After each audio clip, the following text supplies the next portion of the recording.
Expression చూసి pack అయిపోయింది కదా. ఈ సినిమా పేరు Incendies. One of the most disturbing film. ఇది ఎందుకంత డిస్టర్బింగో మనం స్టోరీలోకి వెళ్ళి తెలుసుకుందాం. నవెల్ అనే ఒక పర్సన్ చనిపోయే ముందు తన సన్ అండ్ డాటర్ అయిన సైమన్ అండ్ జీన్కి 2 లెటర్స్ ఇస్తుంది. అందులో ఒక లెటర్ వాళ్ళ బ్రదర్కి ఇవ్వమని, ఇంకో లెటర్ వాళ్ళ ఫాదర్కి ఇవ్వమంటుంది. ట్విస్ట్ ఏంటంటే వాళ్ళ బ్రదర్ ఎవరో వాళ్ళ ఫాదర్ ఎవరో వాళ్ళకి తెలియదు. సో ఇప్పుడు వాళ్ళ బ్రదర్ అండ్ వాళ్ళ ఫాదర్ని కనిపెట్టి ఆ లెటర్స్ వాళ్ళకి ఇవ్వాలి. వాళ్ళకు బ్రదర్ ఉన్నాడనే విషయం కూడా వాళ్ళకి చెప్పనందుకు సైమన్కి కోపం వస్తుంది. దానితో తాను అక్కడి నుంచి వెళ్ళిపోతాడు. జీన్ ఒక్కతే వాళ్ళ అమ్మ లైఫ్లో ఏం జరిగింది అని తెలుసుకోవడానికి వాళ్ళ అమ్మ విలేజ్కి వెళ్తుంది. అక్కడ తనకి తెలిసిన నిజం ఏంటంటే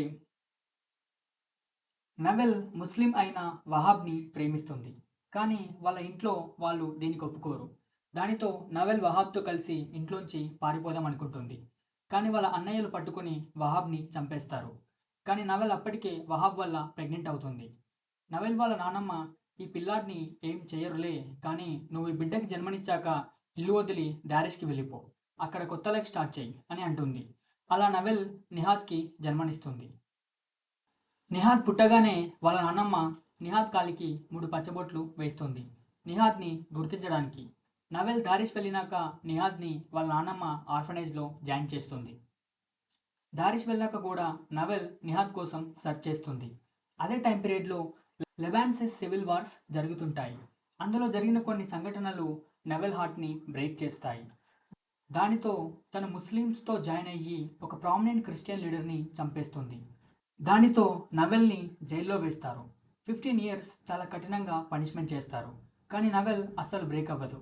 ఆ శిక్షలో కూడా సాంగ్స్ పాడుతూ ఉంటుంది. తనకి అందరూ ఏ ఉమెన్ హూ సింగ్స్ అని పిలుస్తారు.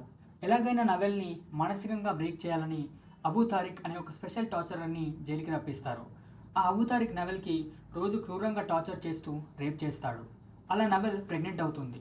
తాను 2 ట్విన్స్కి జన్మనిస్తుంది. ఆ ట్విన్సే జీన్ అండ్ సైమన్. ఈ విషయం జీన్ సైమన్కి చెప్తుంది. అంటే వాళ్ళ father Abu Tarek and brother Nihad. ఇప్పుడు వాళ్ళెవరో వీళ్ళకి తెలిసింది. ఇంకా వాళ్ళని పట్టుకుని ఆ లెటర్స్ వాళ్ళకి ఇవ్వాలి. సైమన్ కూడా జీన్తో కలిసి సెర్చ్ చేస్తుంటాడు. ఒకరోజు సైమన్కి కొంతమంది ఒక పర్సన్ దగ్గరికి తీసుకెళ్తారు. ఆ పర్సన్ నవెల్ కొడుకు అయిన నిహాద్ గురించి చెప్తాడు. ఆర్ఫనేజ్లో ఉన్న నిహాద్ని మేము అక్కడి నుంచి తీసుకెళ్ళి ఆ ఆర్ఫనేజ్లో పిల్లలందరికీ మిలిటరీ ట్రైనింగ్ ఇచ్చాం. నిహాద్ చాలా బెస్ట్ స్టూడెంట్. తను అగ్రెషన్గా ఉండేవాడు. తనకి మేము స్పెషల్ ట్రైనింగ్ ఇచ్చి స్పెషల్ టార్చరర్గా మార్చాం. తర్వాత తన పేరు నిహాద్ నుంచి అబూ తారిక్గా మార్చుకున్నాడు అని చెప్తాడు. ఇది వినగానే సైమన్ ఒక్కసారిగా షాక్ అవుతాడు. అంటే వాళ్ళు వెతుకుతున్న వాళ్ళ బ్రదరే వాళ్ళ ఫాదర్. అందుకే ఈ విషయం తెలియగానే జీన్తో కెన్ 1 + 1 = 1 అని అంటాడు. తర్వాత ఆ లెటర్స్ అబూ తారిక్ ఇస్తారు. ఆ లెటర్స్లో ఏముంటుందంటే, you are my son, you are my love, you are my brother, you are my hate, you are my father. ఇది చదివాక అబూ తారిక్ చాలా కృంగిపోతాడు. తన మదర్ సమాధ్ దగ్గరికి వెళ్ళి నిలబడతాడు.